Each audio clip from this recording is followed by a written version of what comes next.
In 2022, a seismic shift occurred in Burkina Faso and in Africa. The country, known for its struggle against militant insurgencies, saw the rise of a bold new leader, Captain Ibrahim Traoré.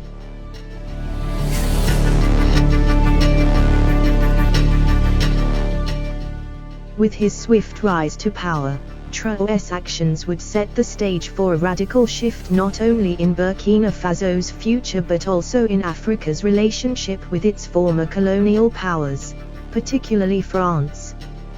For years, Burkina Faso, like many African countries, found itself under the shadow of foreign influence. France, the former colonial ruler, continued to maintain significant control over the region. French military bases dotted the landscape of West Africa, and French corporations dominated key sectors like mining, oil, and agriculture. But the people of Burkina Faso had grown tired of this dependency. Ibrahim Traoré would challenge this long-standing dynamic, beginning with an unprecedented move in 2023. Traoré came to power after a military coup that ousted Lieutenant Colonel Paul-Henri Sandaogo Damiba in September 2022. Burkina Faso, like many other countries in the Sahel region, was caught in a vicious cycle of conflict. Armed groups, many with ties to Al-Qaeda and ISIS, were wreaking havoc in the region, displacing millions of people. By the time Traoré took over, the country had already suffered a severe decline in security. In 2022 alone, the country saw over 2,000 deaths due to the insurgency, with more than 1.7 million people displaced. Yet, Traoré's government was determined to not only tackle the security crisis but to take bold steps to reclaim national sovereignty. The first sign of his new direction came when he made the controversial decision to expel French troops from Burkina Faso.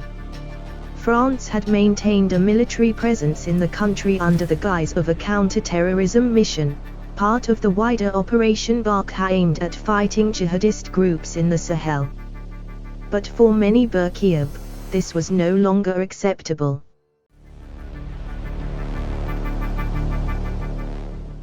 In early 2023, Traoré's government made an official announcement: the French military would have 1 month to leave the country. This decision wasn't just about expelling foreign forces, it was a declaration that Burkina Faso would no longer tolerate foreign interference. It was a move that resonated deeply across Africa, as it represented a break from the legacy of colonial control that has continued for decades. For much of the 20th century, African nations like Burkina Faso were under direct European rule. When these countries gained independence in the 1960s, many believed that they would chart their own path forward. But instead, neocolonialism took hold. France maintained its influence in Africa through a variety of mechanisms, from political leverage to military presence and economic control. This system allowed France to continue to extract resources from African countries while providing little in return. Burkina Faso is a prime example of this. The country is rich in natural resources, particularly gold, which has made it one of the top gold producers in Africa. In 2020, Burkina Faso produced approximately 60 tons of gold, with foreign companies reaping the vast majority of the profits. These companies, many of which were French-owned, exploited the country's resources without giving enough back to the people. This, coupled with the deteriorating security situation, left many Burkinabé questioning the true cost of this foreign involvement. Under Traoré's leadership, Burkina Faso began to take back control of its wealth. The most significant move came with the nationalisation of its gold mines. By early 2023, Traoré's government had nationalized several gold mining operations, taking them out of the hands of foreign companies. This was no small feat. For decades, Burkina Faso's gold had been controlled by multinational corporations that paid minimal taxes and rarely invested in the local economy. The achiolizatio of gold mining meant that more of the wealth generated would stay within the country, contributing to national development rather than being funneled out by foreign interests. In addition to controlling gold, Traoré's government also sought to take greater control over the gold trade. In the past, much of Burkina Faso's gold was sold through intermediaries, often at reduced prices. By establishing more direct control over the trade, Traoré hoped to increase revenue for the state, which could then be reinvested into crucial sectors like infrastructure, healthcare, and education. These steps were part of his broader vision to reduce dependency on foreign powers and create a self-sustaining economy.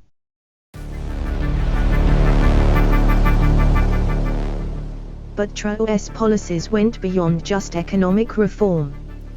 He also made significant strides in addressing the country's energy crisis. Burkina Faso has long faced challenges in providing reliable electricity to its citizens. With an annual GDP of around $18 billion, much of the country's infrastructure is underdeveloped. This has made it difficult to generate the necessary resources to modernize key sectors. However, under Traoré's leadership, efforts to expand electricity generation and distribution have gained momentum.